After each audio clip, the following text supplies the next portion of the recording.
Meaves force near Davos a Meaves a moment Meaves Gabor!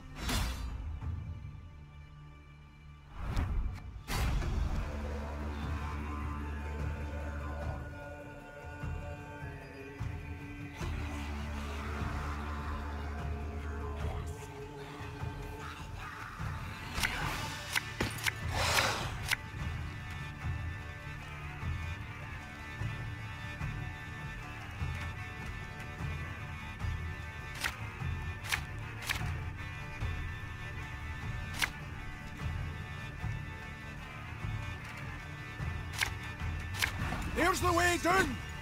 We need to break through and destroy the dam!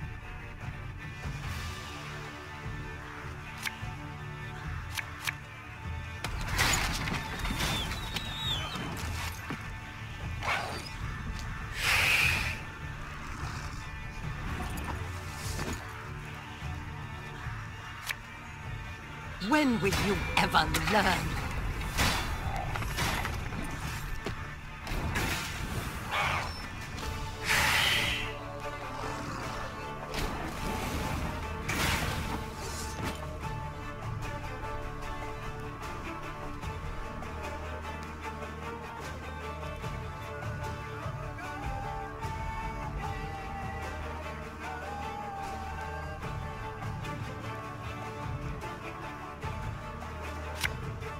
Coin never stinks, no matter how rank the pouch.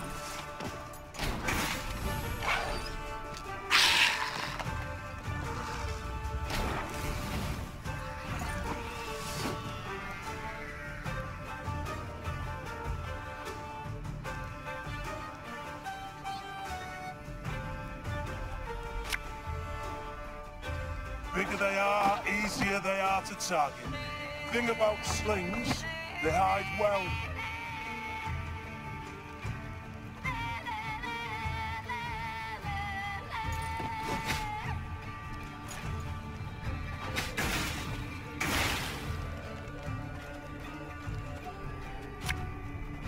Should listen to me, old lady.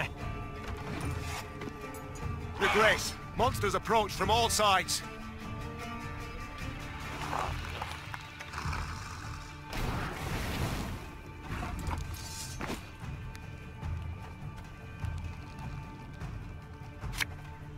If the ring won't come off, just take the whole finger.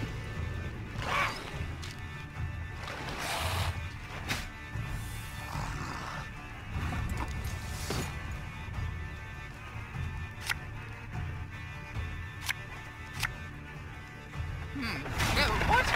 Oh, yes, I'm on it.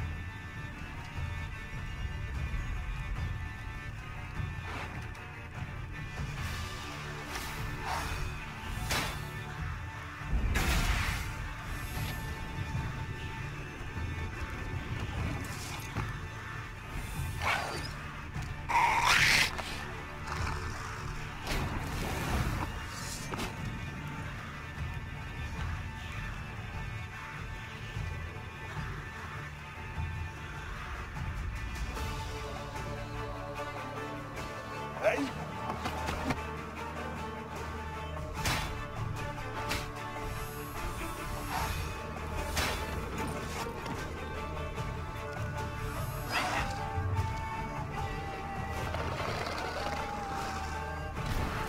Excellent! The dam's about to give!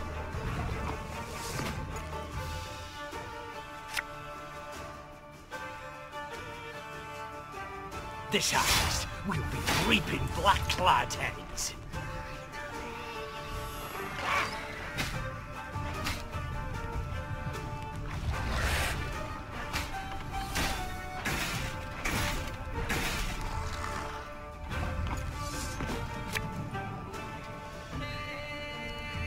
My spirit's willing and how, but these damn boots are killing me.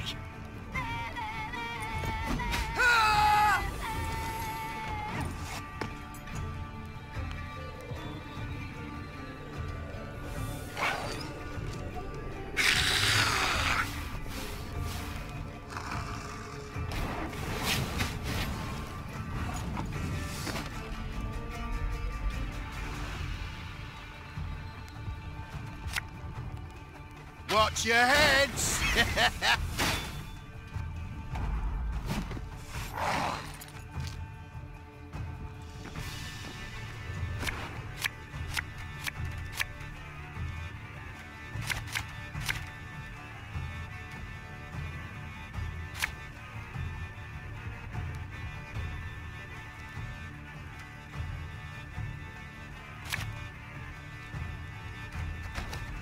Here's the way down. We need to break through and destroy the dam. Nothing personal, I assure you.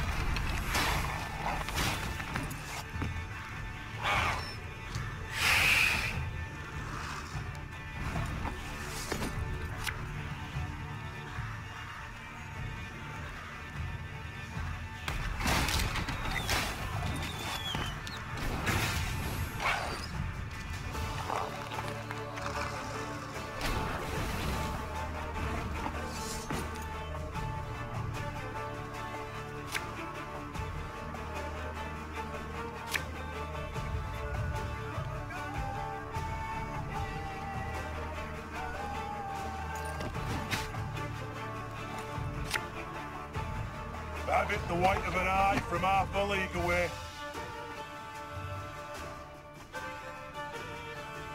Bigger they are, easier they are to target.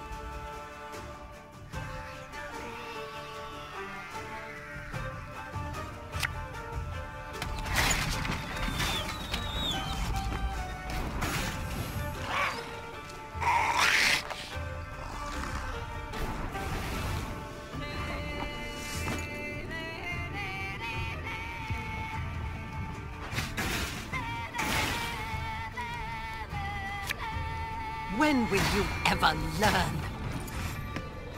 Your Grace, monsters approach from all sides.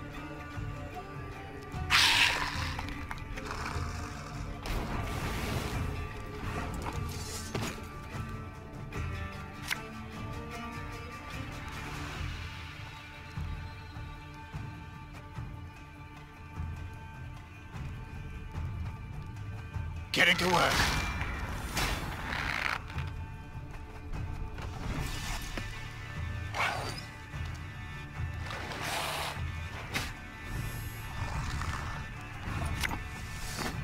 Oh, sorry, turnips back for an encore.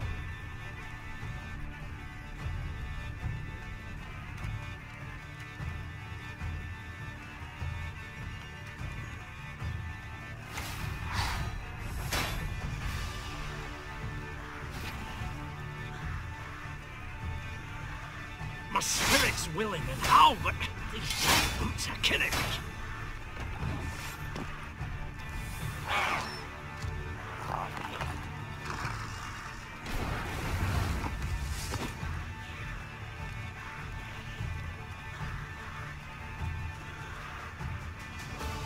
Thing about slings, they hide well.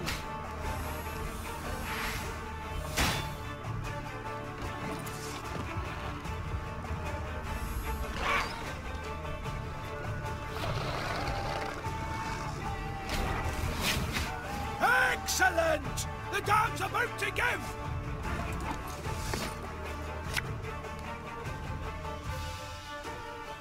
Aye.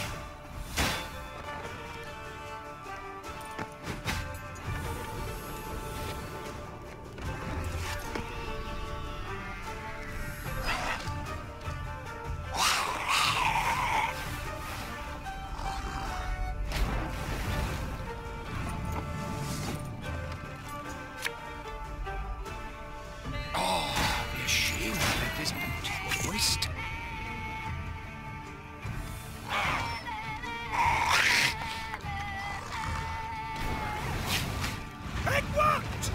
Look at those scanners flounder! Excellent work! And indeed, bards sang of this battle soon after. For no claws or fangs could break through the wall of shields the Lyrians raised that day. And no scales could protect the beasts from the Lyrians' stinging arrows and blades. Fight! Do not relent! Let us show these beasts! It is they who should fear us! The Queen shouted. In the end, the beasts turned to flee, yet Maeve's force cut off any chance of escape. A solid wall of men began to push the monsters ever closer to the edge of Davor's abyss.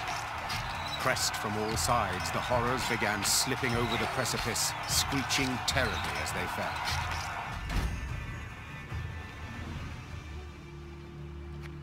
Silence came at last. The Queen stood at the edge of the precipice, breathing heavily, leaning on her sword. From the depths of the mine came muted growls and groans. Let's flood the damn hole, Hissed Gabor. before any other shite crawls out of it. A rush of icy water suddenly rose, then just as abruptly plunged into the mine, flooding the pit. And where once lay Davor's abyss, now lay Davor's pond. Maeve descended back into the pass, exhausted and covered in beastly blood, yet also exceedingly pleased. She was one step closer to dwarven support in the war against Nilfgaard. Once the Lyrians had put some distance between themselves and the now destroyed monster lair, Maeve ordered her men to pitch camp. Then she sent the quartermaster off for food and drink. The soldiers lit campfires, then set aside their weapons.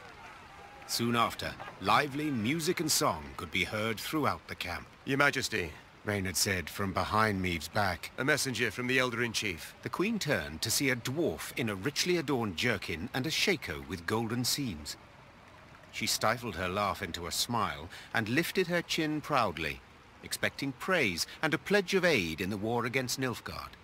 My lady, your daring deeds have come to the Elder's attention. Said the dwarf in a measured voice. He's positively irate and demands an explanation. Irate? But why? I and my men, we've aided you greatly. Elder Hoog awaits at the Long Bridge. You'd be wise not to keep him there any length of time. And with that, all the Queen's enthusiasm for a celebration was instantly gone. She waited until the fires expired and the songs died down, then gave the order to march.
Frozen, all. Only the banner moves, blown by the wind. Downright poetic. Prime material for a ballad. Perhaps even a whole saga.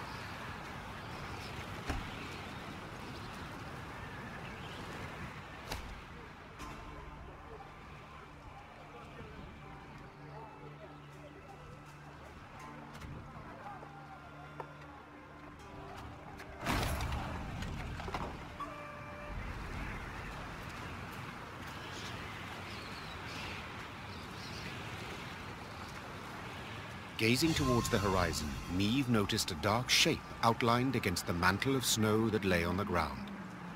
It proved a tower, toppled and broken in pieces. Around it lay the ruins of other buildings, blocks hewn out of basalt rock protruding from the permafrost. That'd be the Clan Vidmar ruins, said Gabor, hollering over the wind. rich ones. Had their clan seat here till earth tremors turned all into dust. Hundreds of dwarves lived here once, and now, not a living soul. Help! Save me! On the contrary, there was someone midst the ruins, and said someone was clearly in trouble. Neve ordered her men to find the unfortunate soul. They returned moments later, leading a dwarf whose teeth chattered. They had found him in a ruined building where he'd sought shelter from ghouls. Judging by his appearance, the dwarf had spent the better part of a week there. Marco Vidmar, they call me. He said, patting down unkempt hair that seemed to reach in all directions. I came here seeking a family heirloom, lost in the tremors and the chaos they caused. I ken the chamber where it ought to be, but, well, beasts made their lair there. I cannot drive them off on my own. But bold warriors like you ought to cut them down in a jiffy. So, will you help? I too have lost my home, estate, Said the Queen. so I understand well what you feel. I shall help you recover your heirloom. Call it a whim. Mirko Vidmar's face lit up. Though he'd spent a week besieged and eating stale biscuits, and though there was a hoarfrost in his beard, he quickly trotted to the front of the column and led the Lyrian soldiers to the underground chamber. As promised, beasts awaited there.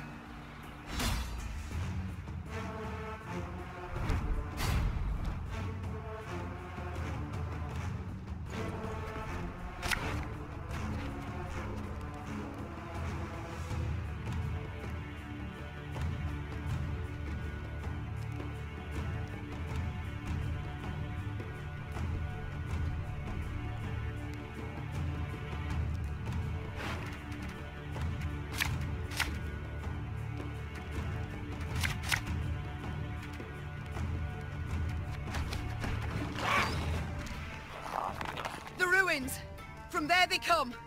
Drive them back!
You mad?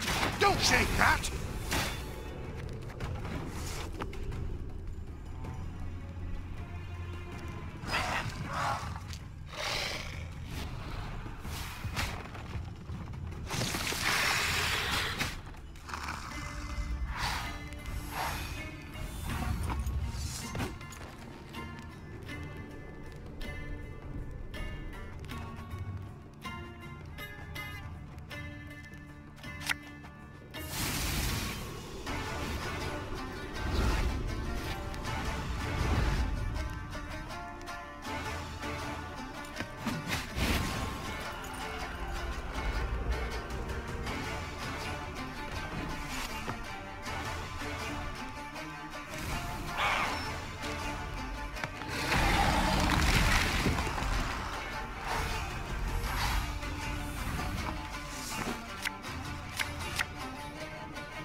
Make love, not war.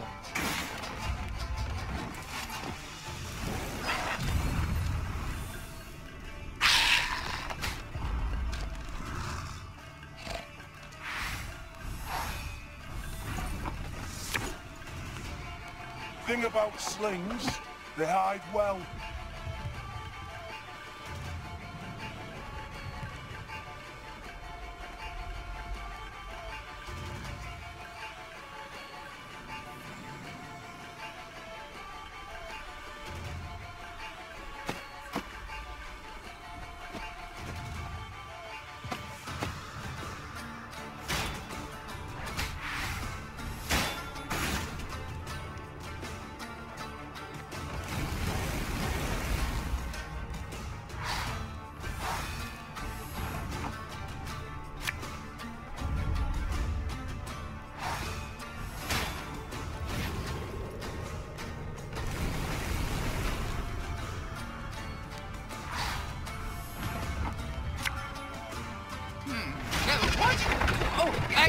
Yes, I'm on it.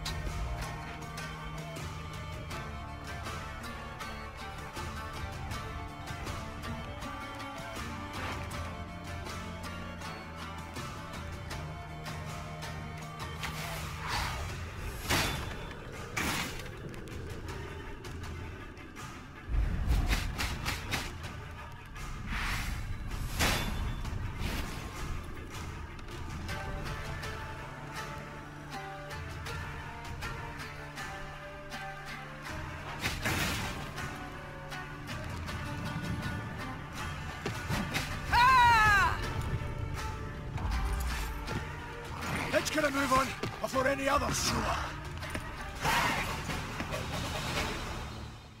As soon as the fight was done, Mirko Vidmar ran towards a crate that stood on a pedestal, slipping on the now bloody floor. When the dwarf lifted the lid, precious stones spilled out. Your heirloom? This? Asked the Queen, rather puzzled. I thought a pipe that belonged to your grandfather more likely. Seems to me Brother Mirko wasn't wholly candid with us. This here's no heirloom, no family souvenir. It's the treasure trove of Clan Vidmar. We thought it gone for good. Pressed for the truth, Mirko admitted no family sentiment had prompted this expedition. The dwarf had planned to leave Mahakam and start a new life among humans. Yet he did not wish to do so without sizable capital. I can't stand to stay here a moment longer. The days, all of them, they're identical. Rise with the first cockscrow, march in double file to the latrine, crap on command, 12 hours down the shaft and home to sleep. Mirko complained. Want a wifey? Put in an application, in triplicate. Care to snip your beard?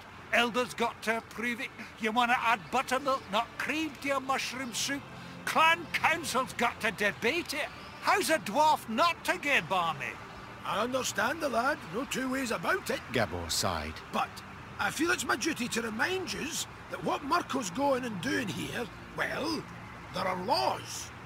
Treasure's due the Elder-in-Chief, not to Mirko. That's one. Second, any dwarf that wants to leave Mahakam can't take nothing but his breeches, his dixie, and his coat. So, brief like, consider well afore you make your decision, Your Grace.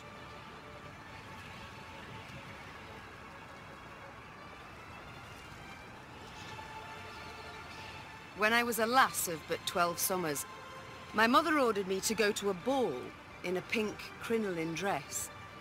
In it I resembled a meringue pastry. Meve smiled at the memory. So I cut it into ribbons and fled out my bedroom window. What's that got to do with? What I wish to say, Gabor, is that I understand him. And though it be against your laws, I shall allow him to take the treasure and leave. Mirko Vidmar had tears in his eyes as he thanked the Queen. Then he heaved the crate onto his back, and deeply bent over under its weight, he trudged off towards human lands.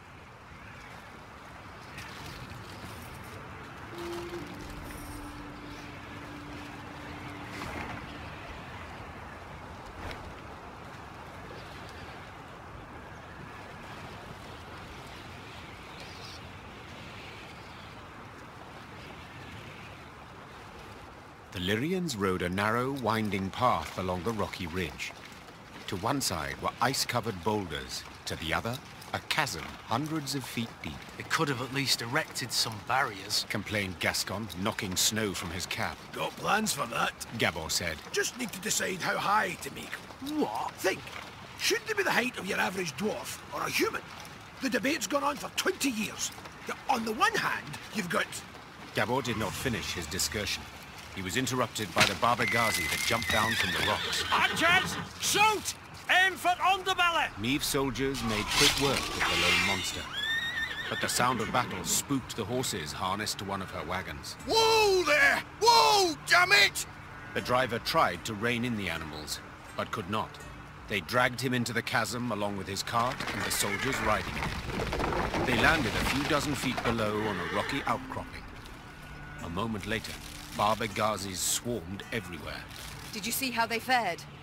Anyone left alive? Asked Meave, leaning over the cliff edge. Worry more about their cargo. Gascon replied. They were also carrying chests of gold. Blast. We can't get down there. Too steep and the snow keeps falling. We can lower ourselves down a line. But without armor, shields, or heavy weapons, otherwise it will snap. And the Baba Ghazis? The Queen said, brow raised. We shan't kill them with daggers. They're too thick of armor. We'll have to try. Or continue on our way. You only live once. Meave sighed. Gascon, round up some volunteers and let us move out. Moments later, the Queen was lowering herself down a line straight towards the gaping maw of a Baba Ghazi. Her only armor, a woolen shirt.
Careful!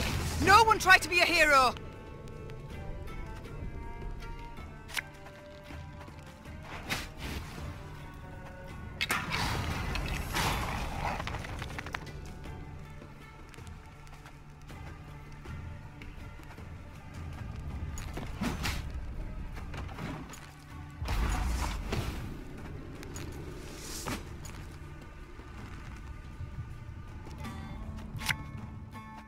Hey?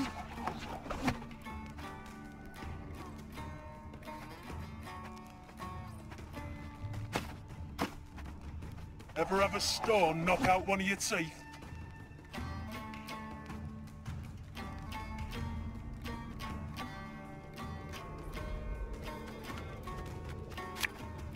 I think you'll really like this one.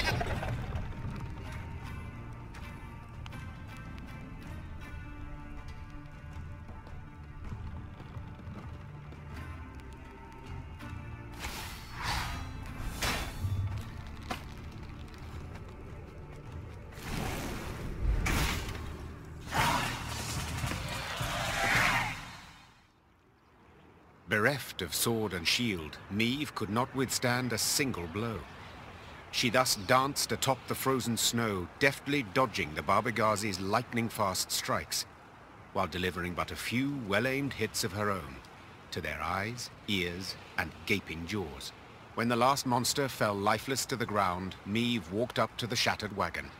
The soldiers it had carried were bruised, frostbitten, but alive. Your Grace, we were sure you'd leave us. A good ruler never abandons her folk. Nor her gold. Gascon interjected, while securing a rope to a chest. Soon enough, all were safely back on the path. The admiration Meave saw in her soldiers' eyes was in itself sufficient reward for her difficult battle.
I am here to lend a helping hand.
Welcome to me inn.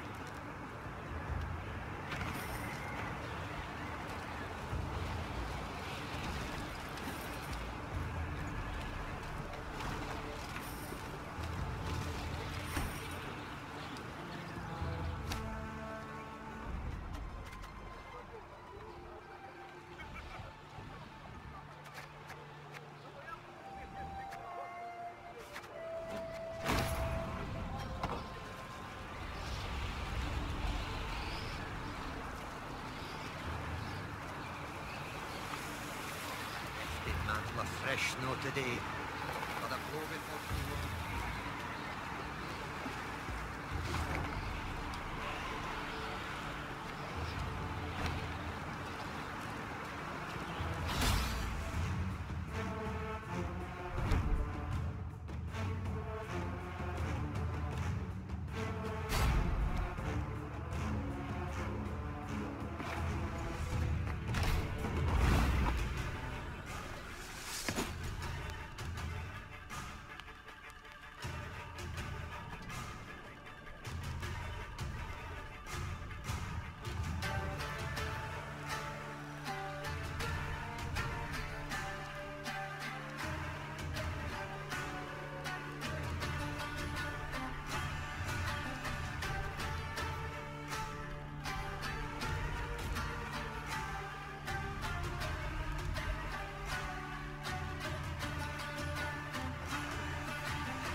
bigger they are, easier they are to target.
Catch!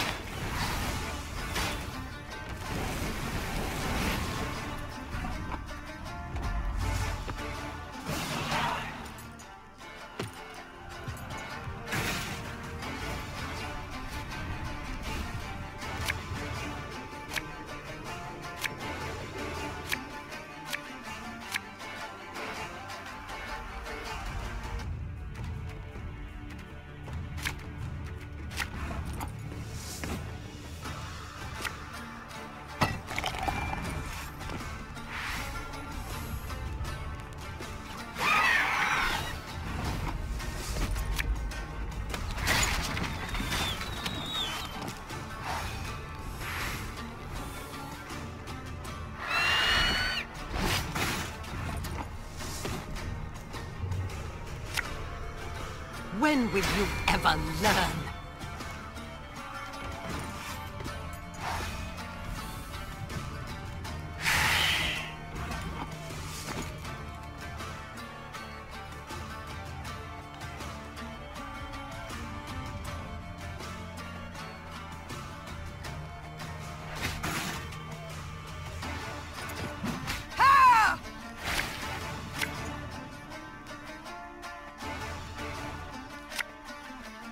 Get our asses moving.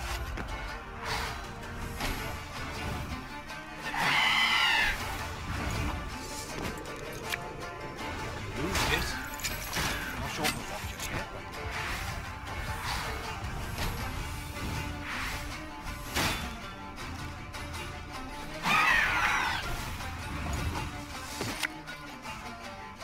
There's a time to reap, a time to sow.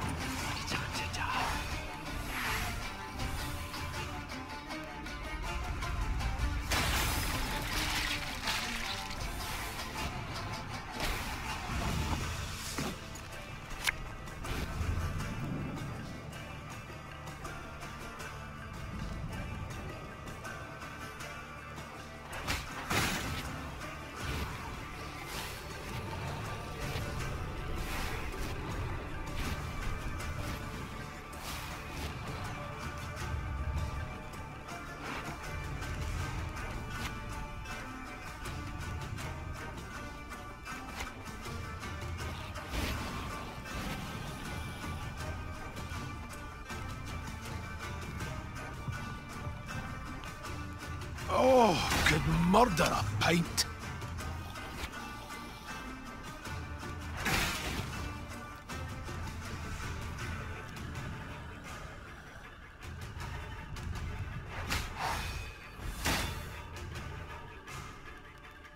Thing about slings, they hide well.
Meve now witnessed a sorry sight.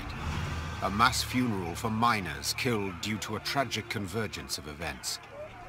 Their lead caskets lay upon the snow, wreaths of hop cones laid upon them in turn. The mourners waited for the diggers to finish. The digging was tough, for the ground was frozen. As the crunch and thud of picks and shovels continued, the dead miner's foreman scrambled onto a boulder to make a speech. Angry shouts and loud booing stopped him. You knew it! You knew they'd smell vapors, but you ordered them to keep digging till it blew up in their faces! Make the daily quota whatever the cost, eh? You've blood on your mitts, whore son! A mourner then picked up a chunk of frozen ground and threw it at the foreman.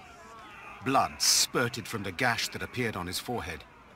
The first dirt chunk was followed by another, then by a rock, a brick. Meve realized that if she did not intervene, the foreman stood to be stoned to death. Something had to be done quickly. Meve saw this clearly. She spurred her mount and rode into the cemetery, pushing through the throng, then stopping before the foreman, the horse shielding him from further blows. Calm yourselves! Silence! His guilt cannot be decided here. It must! Before Meve could finish her plea, a large rock thrown from the crowd struck her bosom, nearly knocking her from her saddle. Upon seeing this, her Lyrian escort lowered spears and drew swords and rushed at the angry mourners. Shino Kren! Isbel cried out. Her hands began to radiate a fierce light that blinded both dwarves and Lyrians alike. Have you lost your minds, all of you together? Not had your fill of misfortune yet? Lower your arms at once. Whether the power of Isbel's magic or the force of her appeal had the greater effect is difficult to say for certain. Either way, both sides suddenly lost the desire to fight.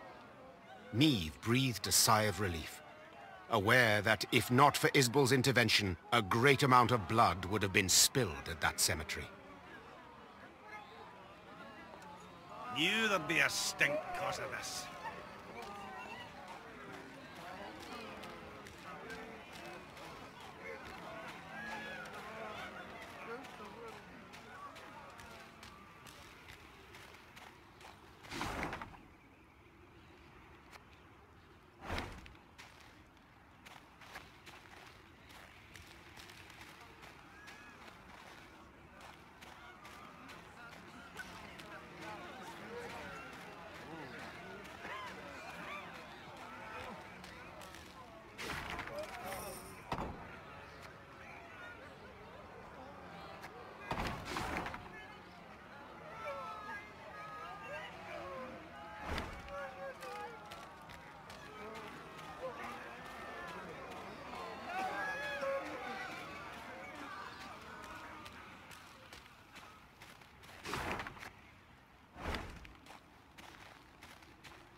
The Lyrians ascended the highest section of the Mahakam Range. Snow crunched under their boots, cold air stung their lungs, and the wind snapped at their cloaks.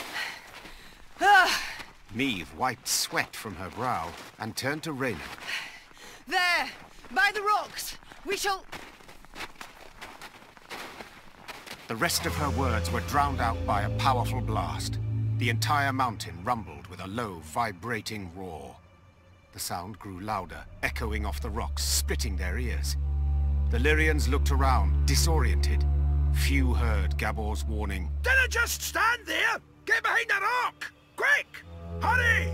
Meve followed the dwarf's gaze and cried out in terror. The snow stuck to the mountainside had started to slide down the slope, sending up mists of icy dust.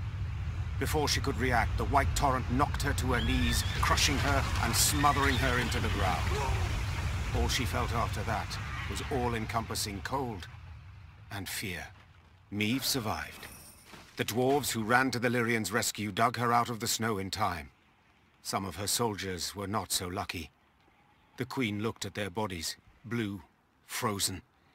Next to them lay dead horses, demolished wagons. The losses were enormous. Meve wiped her cheek.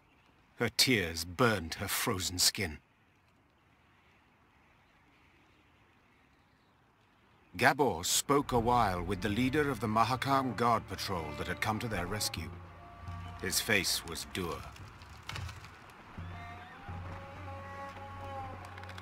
What?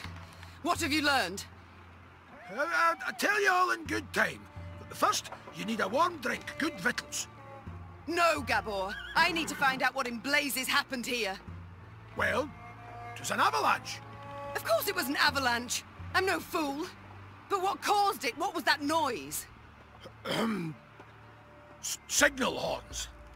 Ours. So you brought this snow down on us? Dwarves! Well, aye, but, unawares. Explain, in brief. See, we clean our mount regularly. The way men folk shovel snow off their roofs. Otherwise, the whole shebang would come tumbling down on our heads. When snow's gathered deep enough, we blast our horns to cause a controlled avalanche. Then we need to, sweep up a wee bit and the road's safe. All well and good, but why did you decide to clean up right as I was passing through? Wondering that myself. Schedule says next cleaning should have been a week from now. But someone asked the route to be cleared earlier. Who? Maeve, I'll tell you. But first, promise you'll... Who? Hey. Owain ep Clenvog, the Nilfgaardian emissary. Think it were meant as revenge for attacking their caravan. The bastard. Reynard! Reynard! Wait! Wait! I understand you're a wee bit upset, you've every right. But you'll never prove Owain meant you harm. The sly weasel make sure he didn't dirty his own paws. I've no such scruples. I'll find him and kill him. And then? How'd you tell that tale to Bruva? Maeve, you're justly torqued, but for the love, just this once, let it go. Or you'll leave Mahakam with near a scrap to show for it. Moments later, scouts reported Owain was camped to the north of the accident site. Maeve had to decide how much she was willing to risk to get her revenge on the Imperial emissary.